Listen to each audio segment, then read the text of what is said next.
Okay, hello. Assalamualaikum warahmatullahi wabarakatuh dan selamat malam. Okay, insyaAllah malam ni kita akan sambung yang minggu lepas punya lah. Bukan minggu lepas, sorry. Minggu sebelumnya kita check hari tu, saya dah check balik. Mostly kita dah habis dah untuk kertas satu. So insyaAllah hari ni kita akan terus masuk kepada kertas kedua lah. Dan kita buat sebaik kita banyak yang kita boleh buat pelan-pelan. InsyaAllah. Tu, tanpa melengahkan masa, insyaAllah kita terus masuk dalam kuat.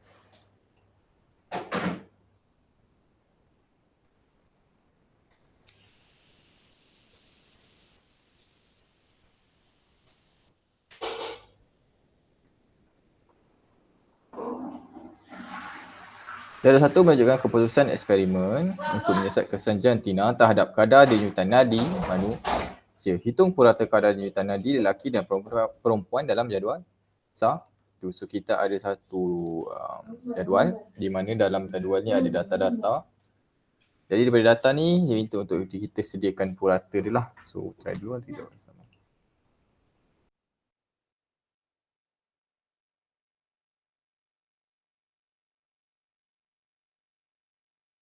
Oh ya, yeah, thank you. Minta tolong kerjasama juga untuk anda tulis nama penuh anda dan juga nama sekolah anda, nama penuh anda dan juga nama sekolah anda untuk keadaan hari ini. Okay?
Okey, ada yang dapat jawapan?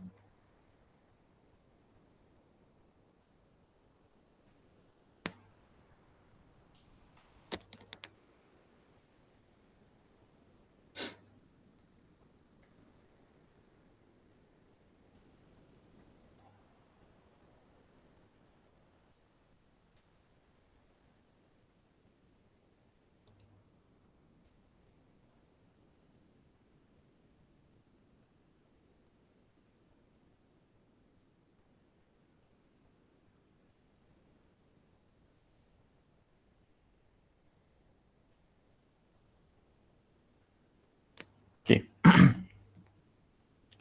So dalam soalan menanyakan kita berkenaan dengan purata. Apabila dia minta purata, bermaksud apa yang diperlukan ialah average lah, purata lah. So basically apa yang perlu kita buat, kita tambah sahaja setiap nilai yang ada. Okey. Selepas tu kita bahagikan dengan berapa banyak kuantiti yang ada. Kita ada 1, 2, 3, 4 dan ada 4. 4 semua, so bahagikan dengan 4. So jawapan kat sini akan dapat 60.5. Okay. Dengan benda yang sama kita lakukan untuk wanita pula, untuk perempuan pula, kita akan dapat jawapan dia ialah 63.5. Okay. So daripada sini ini adalah purata yang kita dapat lah daripada lelaki dan juga perempuan. So seterusnya nyatakan hipotesis bagi eksperimen ini. Apa yang kita boleh dapat daripada eksperimen ini? Okay?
Okey, ada yang dapat.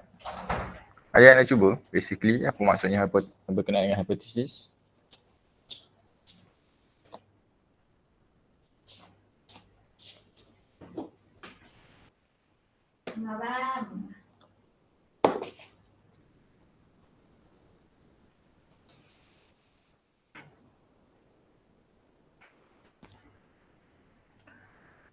Okey, so kalau kita baca balik soalan.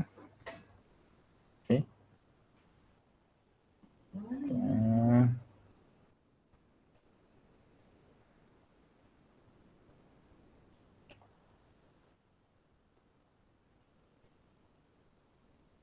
Kita kembali soalan ni menceritakan tentang eksperimen menyiasat kesan jantina terhadap kadar jenutan nadi manusia. So ni keyword yang penting lah.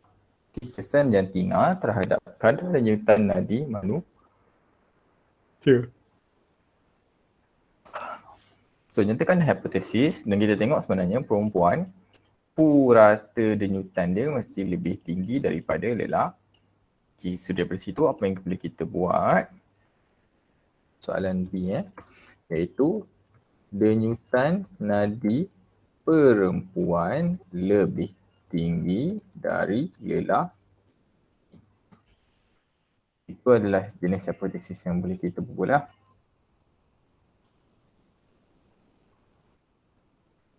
Okay. Kalau ada yang mungkin bahasa Inggeris, pulse rate for female is higher than male.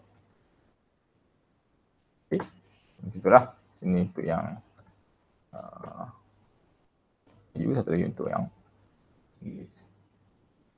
Okay. So itu apa yang kita boleh dapat daripada hipotesis. Seterusnya, apakah pemboleh ubah bergerak balas dan seterusnya mengapa terdapat perbezaan antara kadar jenutan lelaki dan juga perempuan. Okay.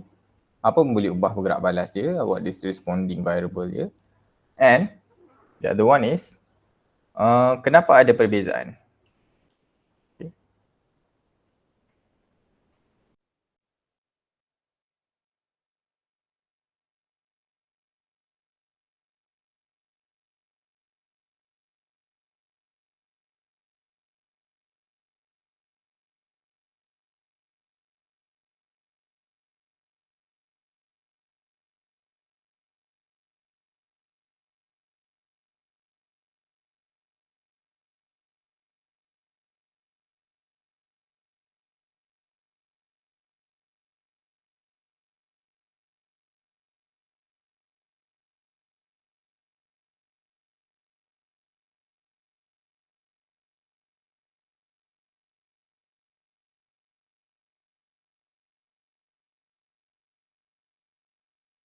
Saya nak cuba boleh?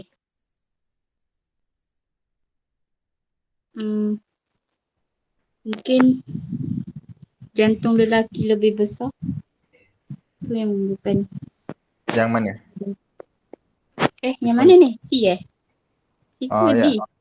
Either or. Tak ada masalah. Kalau D tu mungkin jantung lelaki lebih besar daripada perempuan. Okay, lelaki D So jantung lelaki lebih besar daripada perempuan.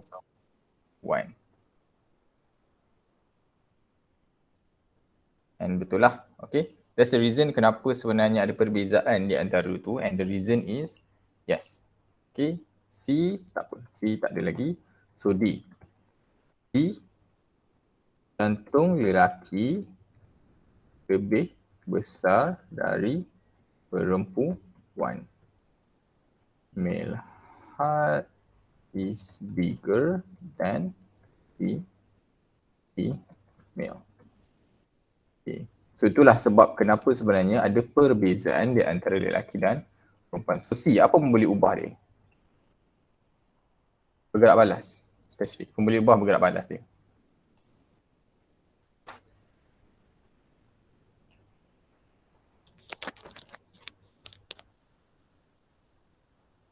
Kadar denyutan nadi. I'm sorry, again? Apa tadi? Maaf. Saya terlepas. Kadar denyutan nadi. Yes. Betul. Okay. Kadar denyutan nadi atau heart rate lah. Pulse rate lah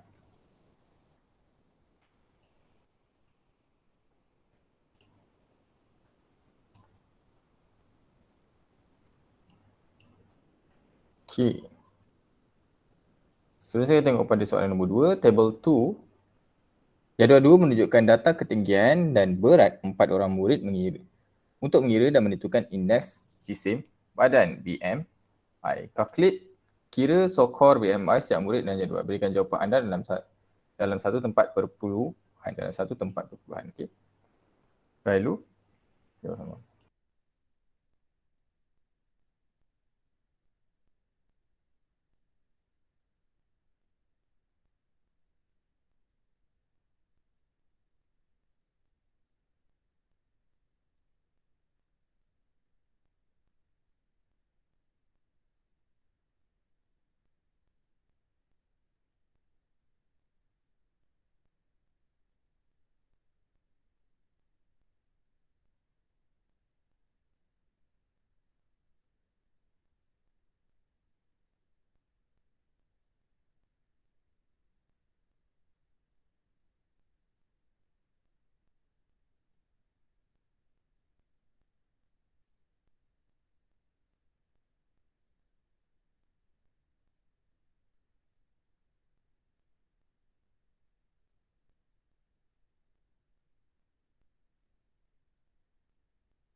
Okey, ada.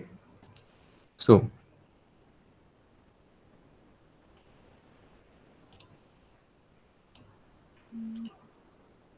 BMI ni kita tengok kepada formula dia kembali lah. Okey.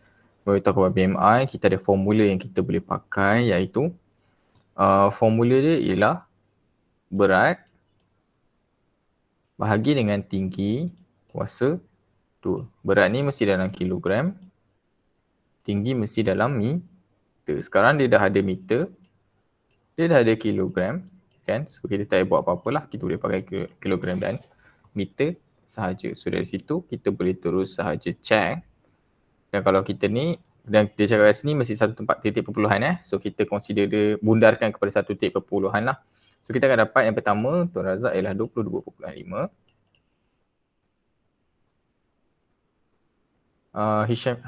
Hashimah kita akan dapat 31.2.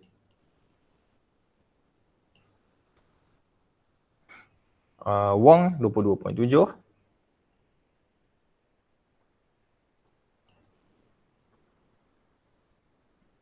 Dan Devi ialah 22.0. So ini adalah semua BMI lah Okay, 22.5, 31.2, 27.7, 22.0. Okay. Lepas tu soalan nombor B. Antara pelajar ni, mana yang dikategori sebagai best? Hashimah. Okay, betul Jawapan dia ialah Hashimah lah. Boleh masuk kat sini.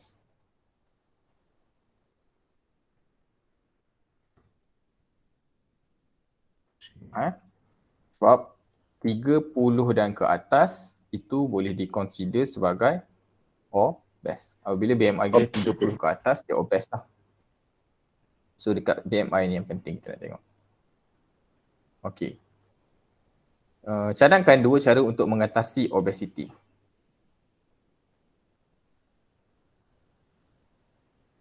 Mengambil pemakanan yang seimbang. Yes, boleh mengambil makanan yang seimbang. Boleh. C. Pertama tadi ialah mengambil makanan yang seimbang. Okey. Dua, Bersenam. bersenam pun boleh. Ada lagi?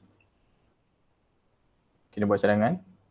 But that, itu yang common lah. Dua tu perkara common untuk kita menjaga badan kita daripada obesity. Okay, so ni paling kalau you guys boleh hafal yang ni, clear, cantik lah.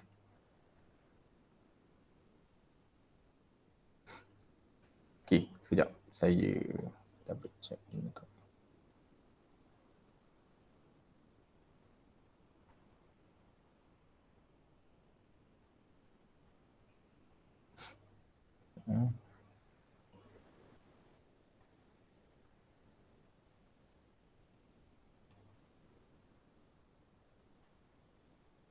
Okay, soalan ni berkenaan dengan histogram.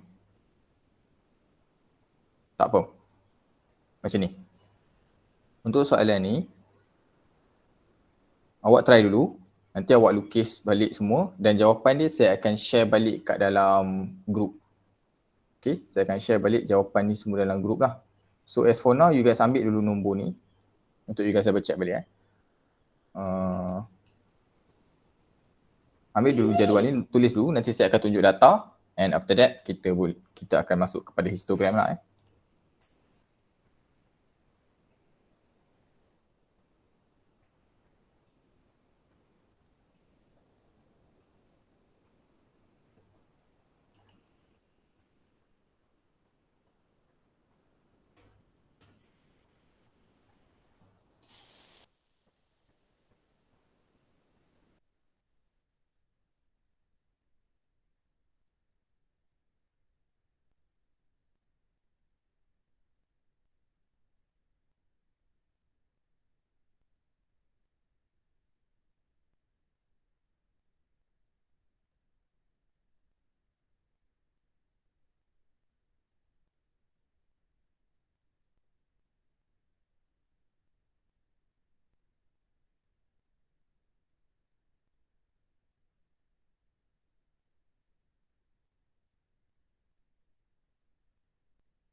Sekejap, okay. So, saya assume awak semua dah tulis. Basically saya tunjuk data sekarang, saya baca balik. So, data menunjukkan 30 orang murid, ketinggian 30 orang murid dalam kelas Pak Cemerlang. So, you guys boleh masukkan dalam graf tu. Dia nak jadi awak boleh buat tu.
Fair?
Okay, saya consider semua dah siap So,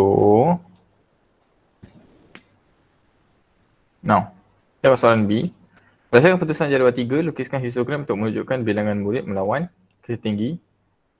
Okay, bilangan murid melawan ketinggian. Gunakan data-data yang awak dah ada tadi lah. Nanti semua jawapan saya akan share kat. If anything, kalau macam ada yang tak sure ke apa, boleh tanya balik.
Ya. Kalau mic tak elok, awak boleh tulis. Saya boleh baca.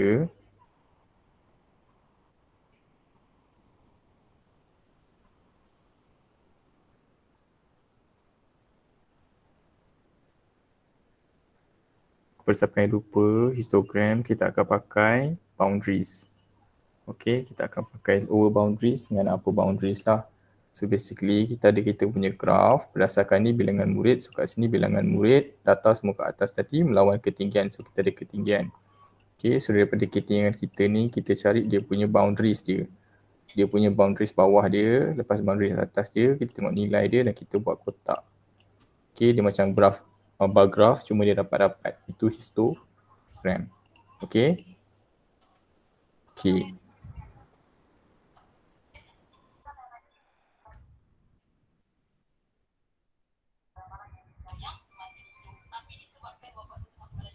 Dua box terakhir, okey. Yang mana Yang dalam ni ke yang tadi tu?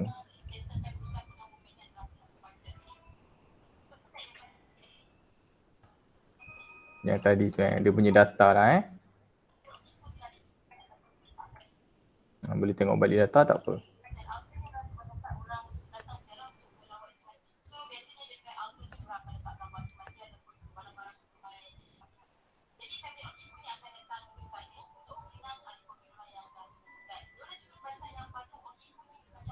Maaf ada orang, saya ada dengar berita kat belakang.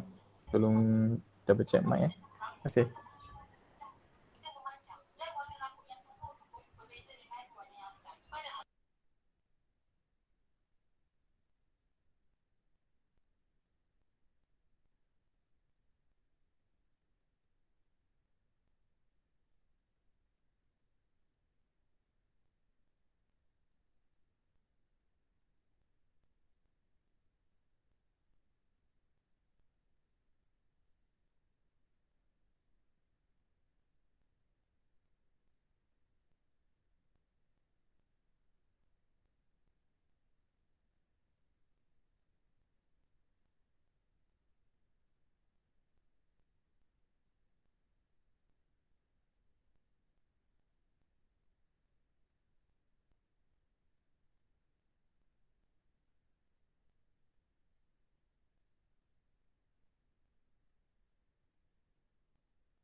Okay.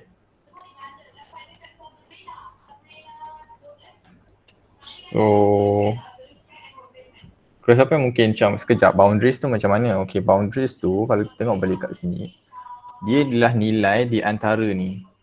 Okay. Dia ada satu kat sini nama dia lower boundary lah. Okay. So lower boundary ni saya pilih LB lower boundary ni ialah dia sebab 145 so kita tahu belakang ni kalau ada satu lagi belakang ni dia akan jadi 144 lah 144, 145, 149 so 50 kat sini. So something yang kat tengah ni lah satu nilai yang dekat tengah-tengah ni. Campur dua nilai ni bahagi dengan 2 kita akan dapat nilai kat tengah-tengah ni lah. In this case ini adalah 49 149.5 kat sini adalah 144.5 kat sini tadi akan dapat 154.5 ya 154.5 dan seterusnya lah. So nilai quantity student semua kat sini. So kat situ kita boleh sediakan kita punya histogram juga. Setelah dulu nanti saya akan sharekan histogram lah. Alia tadi dapat kot semua.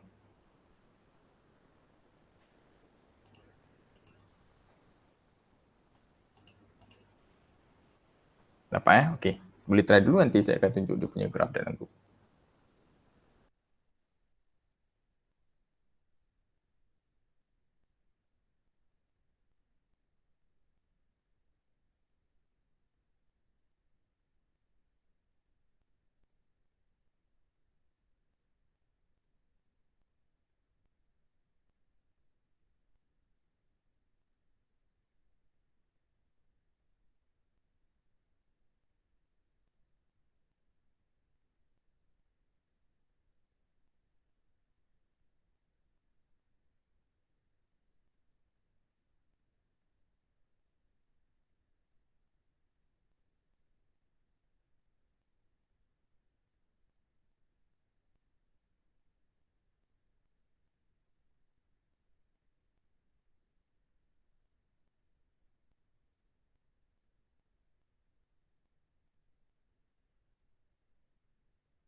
Dalam segi empat ke dia punya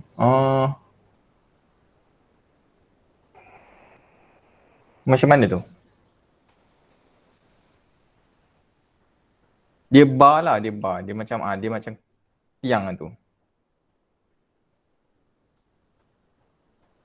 Tiang macam tu lah. Ikut nilai, kuantiti nilai dia lah kan.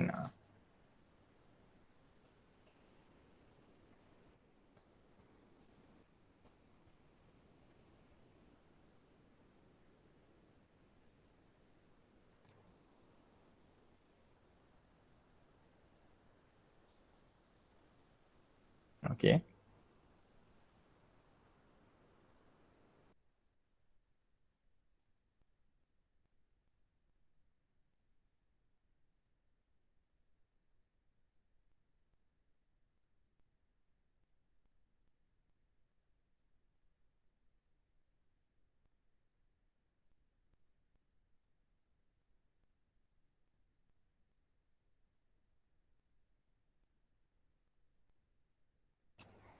Okay, tak apa. Untuk histogram nanti saya akan tunjuk balik so you guys boleh double check histogram yang saya bagi dan juga histogram yang awak buat. Kalau ada apa-apa yang mungkin tak sure, nanti minggu depan you guys boleh confirm dengan saya balik untuk bahagian mana yang you guys tak sure.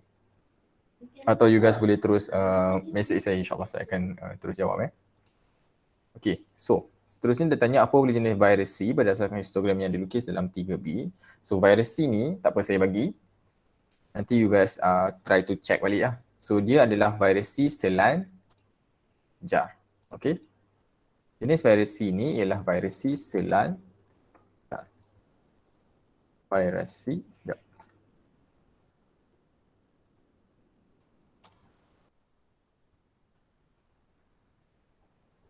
Selanjar lah atau bahasa Inggeris kita panggil continuous viration.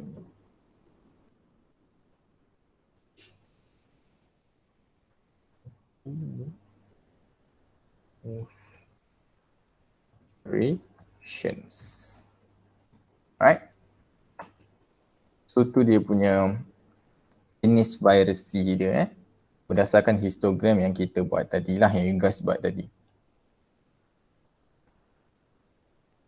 So this one is another one yang sebenarnya related dengan you guys nak kena buat graph.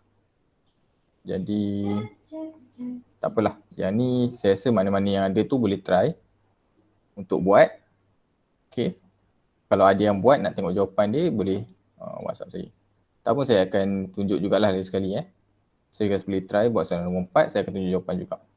Atau saya tunjuk jawapan nanti you guys sebelum tengok tu you guys buat dulu lah. Sebab dia related dengan graph ni. So nanti kita nak kena, you guys nak kena draw graph Cuma graph ni dia minta graph sebelum kita pergi, just kita double check je. Graph apa dia minta sebenarnya ni? Oh dia nak plot lengkung pertumbuhan belalang sahajalah so you guys plot graph dia sahajalah. Okay, so kita terus masuk soalan nombor 5 untuk bahagian B. So darjah 31 menjadikan salah satu bahan sisa biologi di dalam mal. Bagaimanakah bahan sisa biologi boleh diuruskan dengan menggunakan prosedur operasi standard operation procedure. Okay, seterusnya nyatakan satu bahan yang tidak boleh dibuang ke dalam sink.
Cikgu,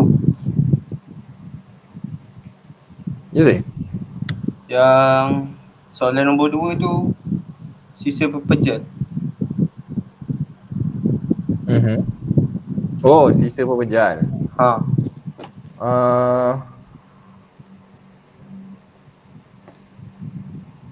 Boleh?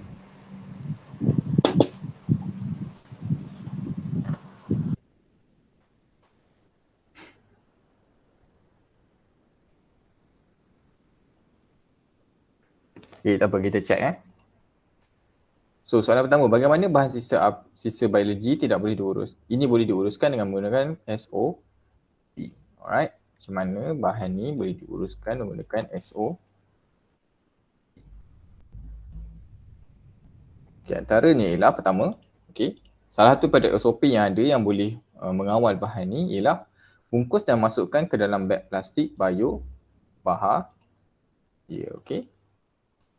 Bungkus dan masukkan bahan bahan ke dalam beg plastik bio bahagia.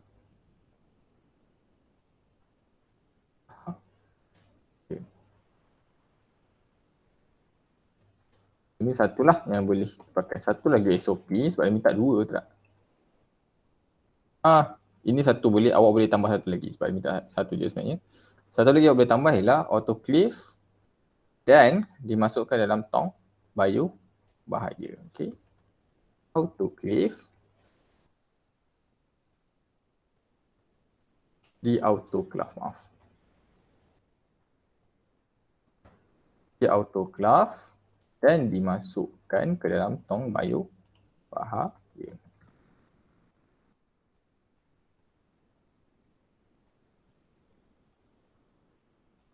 Yang kedua tadi dia tanya pula, berikan berikan satu bahan yang tidak boleh dibuang ke dalam sinki. Okay, kalau kita tadi dia bagi namanya bahan pepejal lah tadi, kan?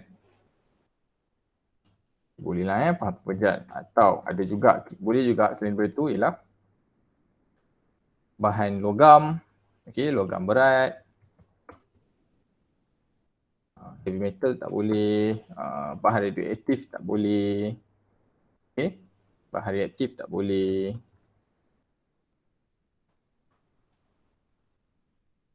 Juga bahan toksik pun tak boleh lah.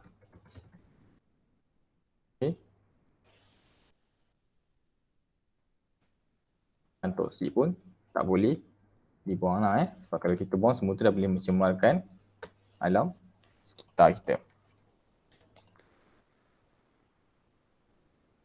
So Rajah 3.2 menunjukkan tumpah merkuri yang disebabkan oleh termometer yang pecah. So ada tumpahan merkuri daripada termometer.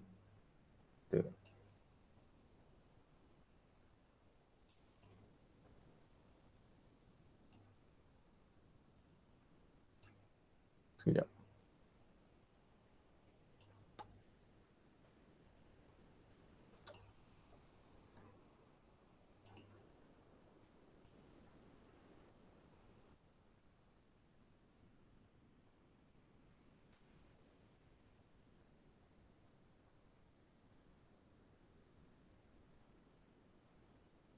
Sekejap.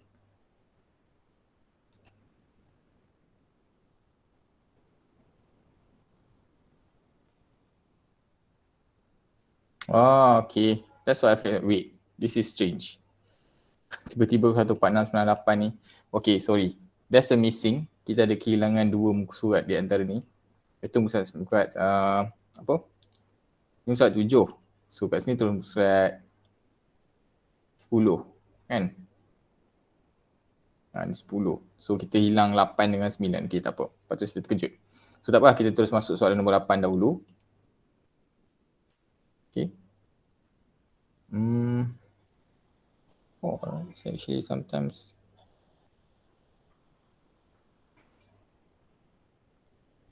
boleh.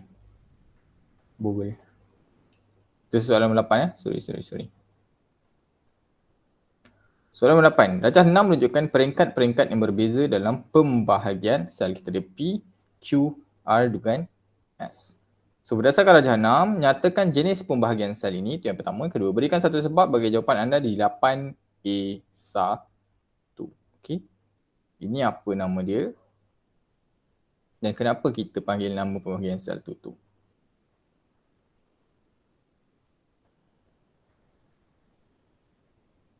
Boleh. Okay. Selamat.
Pembahagian sel mitosis. Alright, betul So ini adalah satu jenis mitosis lah.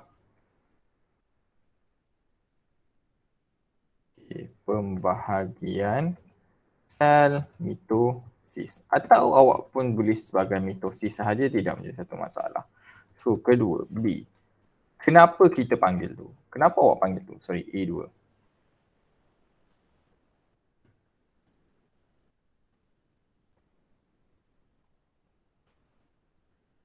Kenapa awak panggil dia sebagai mitosis?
Mitosis melibatkan pembahagian bilangan kromosom yang sama rata.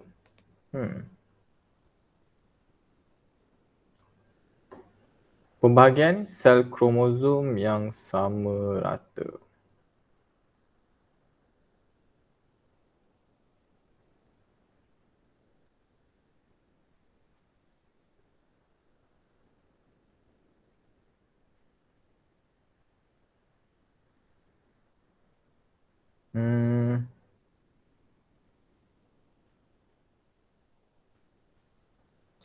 Sebenarnya kalau awak tulis macam tu, in terms of kalau saya ambil ayat tu as ayat tu lah, meiosis pun macam tu juga.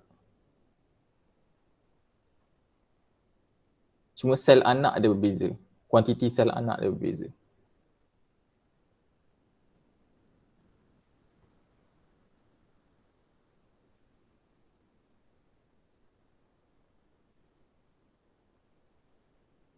So untuk soalan macam ni, sebenarnya untuk soalan yang related dengan mitosis meiosis ni, apabila tanya macam okay, kenapa you cakap ini adalah mitosis? Kenapa you cakap ini adalah meiosis?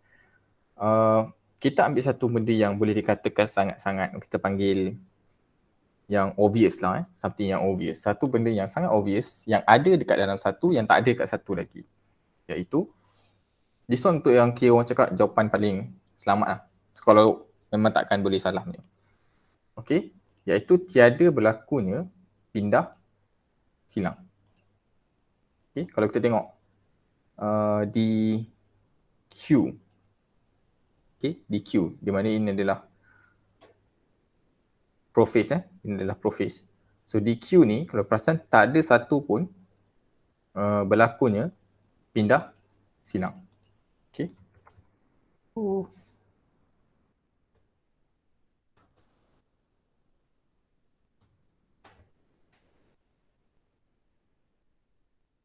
So tu kira consider satu benda yang memang definitif, yang confirm, kita tak boleh bezakan terus di antara mitosis dan juga meiosis. Okay. Technicality apa yang awak cakap tu tak secara teknikal, cuma dia macam tak tepat. Jadi untuk kita tulis jawapan, kita ambil satu yang tepat teruslah. Okay, yang tu yang tepatnya. Okay. Seterusnya. Okay.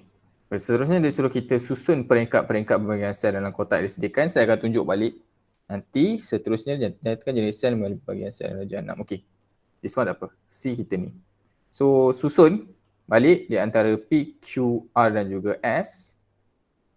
Mana satu pergerakan dia daripada mana ke mana dan ke mana. Okay.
Alright, kita ada Q, S, R, P. Okay.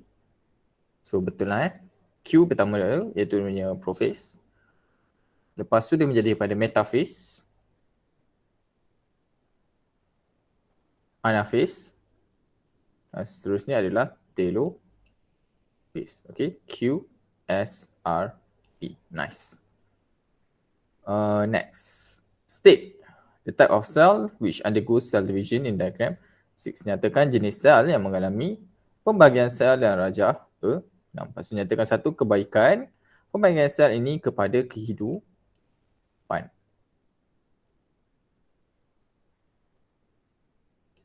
Okay. Apa jenis sel yang menggunakan mitosis dan apa kepentingan mitosis? Lepas tu tengok bawah tu terus nyatakan bahagian tumbuhan yang menjalani pembahagian sel ini. Okay, state part of the plant yang menggunakan mitosis. Sel soma. Yeah. Betul. Alright. So ni adalah apa? C1. C1. Ini adalah sel soma. Okay, satu sel yang dalam badan ialah sel soma. Biasanya sel soma ni ialah semua sel kecuali sel pembiakan lah. Okay, semua jenis sel kecuali sel pembiakan. Okey, apa kelebihan mitosis?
Okey, tak apa, saya bagi untuk kepentingan. Okey, apa kepentingan pembahagian sel dalam kehidupan? Antara satu contoh yang kita boleh bagilah, okey, ia adalah untuk membuat sel baru bagi pertumbuhan lah, okey, for growth.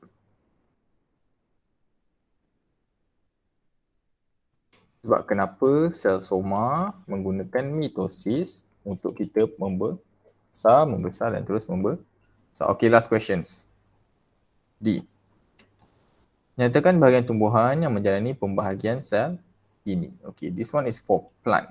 Okay, untuk tumbuhan. Menggantikan sel-sel mati, boleh? Okay, boleh. Menggantikan sel-sel mati, boleh?